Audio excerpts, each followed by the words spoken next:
It's a glorious spring day at Beacon Hill in Hampshire. But what's it like to get here? What's it like to park? What's it like to climb? What are the views like? And is it worth it? Welcome to Hills and Hill Forts. I'm Headley. This is Beacon Hill.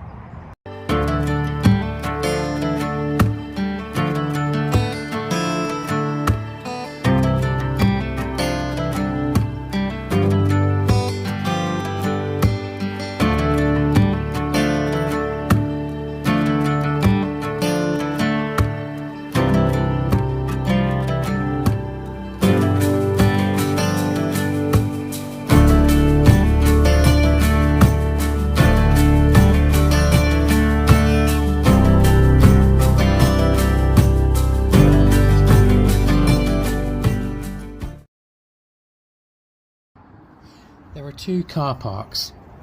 You drive through one to get to the other, and they're both free. This one's by the noisy A34, and when I was there, this water separated it from the other one, but luckily you could walk around the side here. Adjacent to these car parks and just before the climb is this pleasant picnic area. There were signs everywhere saying don't do this, don't do that. I'll be honest with you, I didn't really have time to look at them. So now let's look at the climb itself.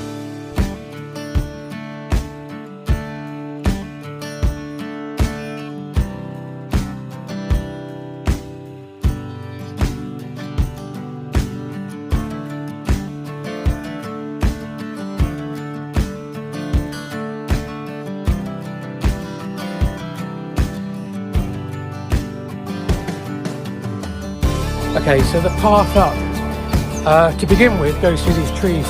It's really quite steep and almost like steps here, sort of dodging mud and roots. I think on a dry day it's fine. I wouldn't want to go up or down here when it's wet, so yeah, don't advise that.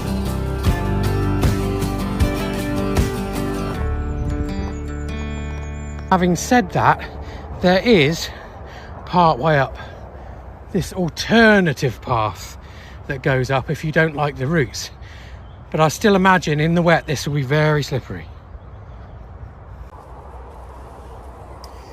Beacon Hill stands on its own at 261 metres above sea level. It's part of the North Hampshire Downs, which form the southern boundary of the North Wessex Downs, and it can be seen for miles and miles, especially to the north. Must be a real market for people who love signs. And that is the way ahead.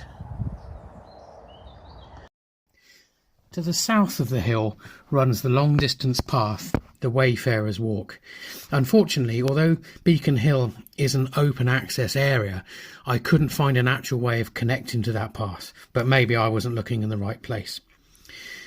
During the peace protests at Greenham Common, it's alleged that "Ban the Bomb" was written along the northern scarp of the hill, and this would have been seen for absolutely miles. The hill, particularly on the southern side, is populated with juniper bushes. It seems though, from my previous visit, that maybe these are starting to be on the way out.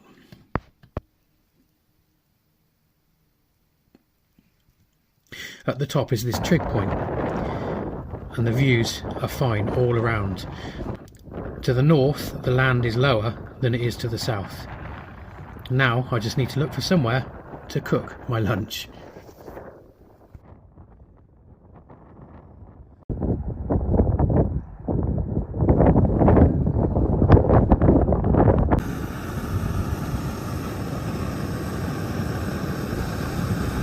While lunch is stewing, let's have a look at this view. Oh, look at that. Okay, so to answer one of the questions down below, yes, it's worth climbing. Bit of the noise from the A34, but you lose that around the other side of the hill fort. This is all open access area. You can wander around here anywhere. Look at that in a bit.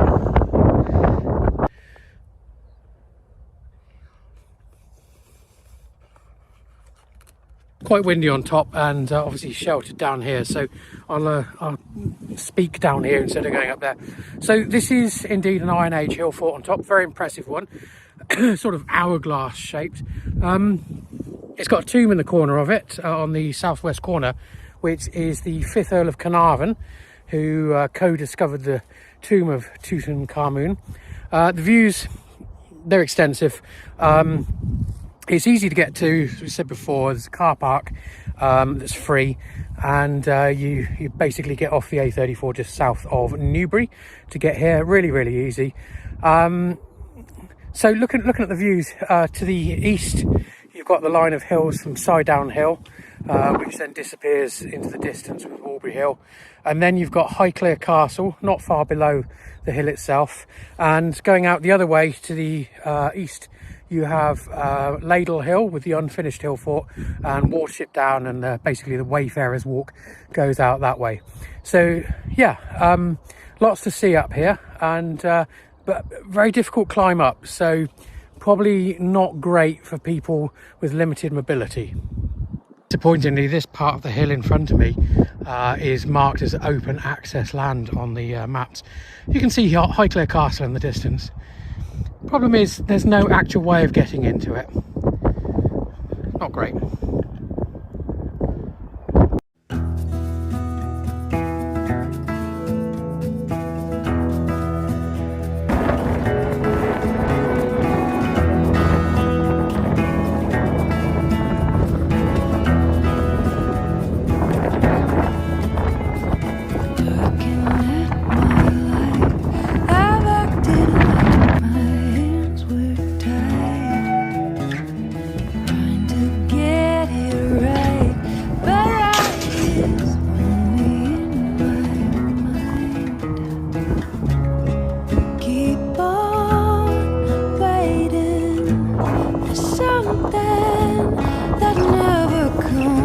So, would I recommend Beacon Hill?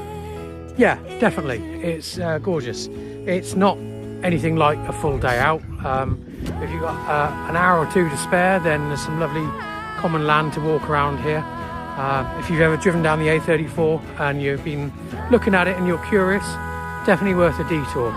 But, in my opinion, there is only one way to get up and down, and it's very steep. It's very muddy. And so I would only recommend coming up here when the ground is dry. Thank you so much for watching, and I will leave you with a few aerial shots. Really feel open, soften, let in your deepest dreams, plant them, watch them.